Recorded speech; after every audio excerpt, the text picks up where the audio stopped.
Hey there! So today, we're going to pull back the curtain on one of your body's most amazing, but kind of forgotten systems.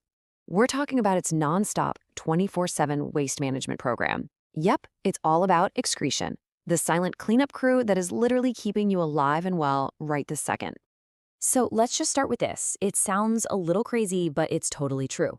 Every single day, your body is producing poison. The very things that keep you running, your metabolism, are also churning out toxic stuff.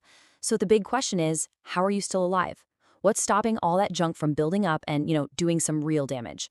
Well, that's exactly what we're going to break down. Okay, so section 1, your body's waste problem. First things first, we need to get a handle on the actual problem our body is dealing with, like all the time. What is this waste really? And where in the world does it even come from? So here it is. Excretion is all about getting rid of metabolic waste products and other toxic junk. Now, that word, metabolic, that's the key here. This isn't just about, taking out the garbage. It's way more important than that. It's about keeping everything inside you perfectly stable and balanced. There's a fancy word for it, homeostasis. Just imagine it's like keeping the water in a fish tank perfectly clean and balanced so the fish, your cells, can thrive. Okay, and we've got to clear something up right away because a lot of people mix this up. Excretion is not the same thing as egestion. Egestion is, well, it's pooping.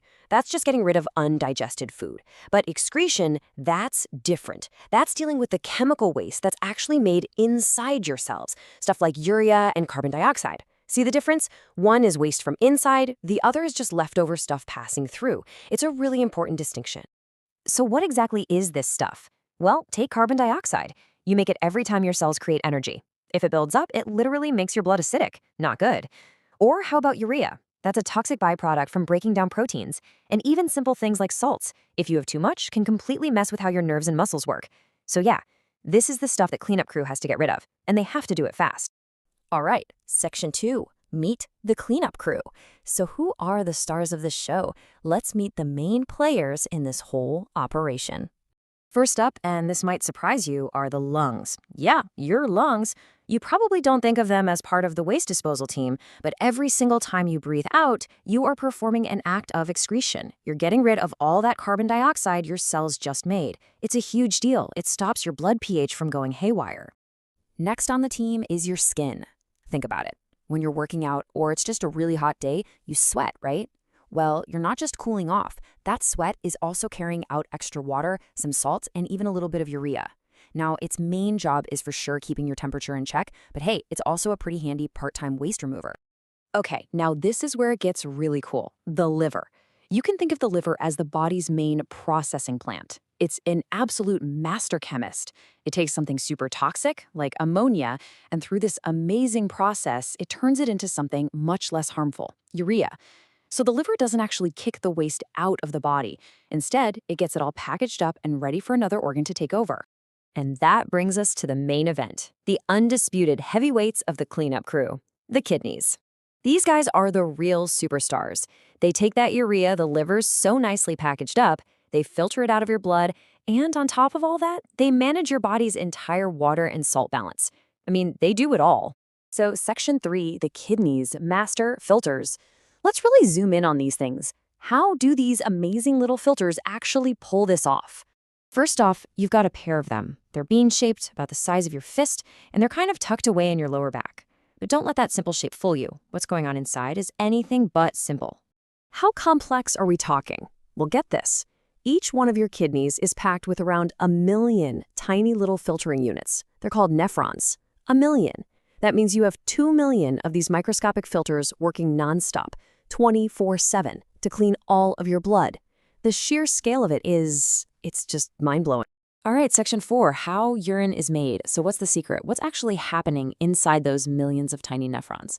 How do you go from blood full of waste to, well, urine? It turns out it's this really elegant 3-step dance. First, you've got ultrafiltration. Think of this as a big, high-pressure squeeze. Then comes step 2, selective reabsorption. This is where your body is super smart and takes back all the good stuff it needs. And finally, there's tubular secretion, which is basically one last chance to throw out any extra trash. So let's look at each one. Okay, so here's that first big squeeze, ultrafiltration. Blood comes rushing into the nephron under high pressure, and pretty much everything that's small enough gets forced out. We're talking water, urea, salts, but also the good stuff like glucose and amino acids. Now, the really big things like your blood cells and proteins, they're too big to fit through the filter, so they stay behind in the blood. Simple as that. It's honestly just like using a sieve in your kitchen. You pour something in, the little bits fall through, but the big stuff stays on top. It's the same exact principle. Except this is happening on a crazy microscopic scale, millions of times over, all at once. It's pretty amazing. But wait, here comes the really smart part of the whole process. Remember how we just squeezed out a bunch of good stuff like glucose? Well, your body is way too clever to just throw that away. It needs that for energy. So the nephron goes into recovery mode and actively pulls all of that glucose, 100% of it, back into the blood. This is so important, and it's why, if you're healthy, there should be absolutely zero glucose in your urine, period. So, after all that squeezing and reabsorbing and one final cleanup step, you're left with the final product, urine. And what's in it? Well, it's about 95% water, but the important part is what it's carrying away. All that urea, the extra salts, and all the other bits of metabolic waste that your body absolutely had to get rid of. Okay, section 5, keeping the perfect balance. Now that we've seen the nitty-gritty of how the filter works, let's zoom back out. Why all this incredibly complicated work? What's the end game here? Well, it all comes back to one thing, keeping that perfect internal balance. And this balancing act actually has a name. It's called osmoregulation. All that means is controlling the balance of water and salt in your body. And the kidneys are the ones doing the work, but they're getting their instructions from a special hormone called ADH, which comes straight from your brain. Here's a perfect example you've probably noticed yourself. Let's say it's a super hot day and you're sweating a lot. Your brain senses you're losing water, so it sends out more ADH. That ADH is like a message to your kidneys that says, hey, we're low on water, hold on to as much as you can. So the kidneys reabsorb more water, and your urine ends up being darker and more concentrated. Now flip that. On a cold day, you're not sweating. Your brain sends out less ADH. The kidneys get the message, we're good, let some water go, and your urine is pale and much more dilute. It's this incredible automatic adjustment happening all the time. And that right there brings us full circle, back to the ultimate goal of this whole amazing system, homeostasis, that perfect, stable internal state. Everything we've talked about, your lungs breathing out CO2, your liver processing toxins, your kidneys micromanaging water levels, it's all working together for one reason, to create the perfect environment for your trillions of cells to just live. It is just an incredible balancing act, isn't it? And it's happening without you ever having to think about it, every single second. It kind of makes you wonder, what other invisible, amazing systems are humming away inside you right now, just keeping the whole show on the road?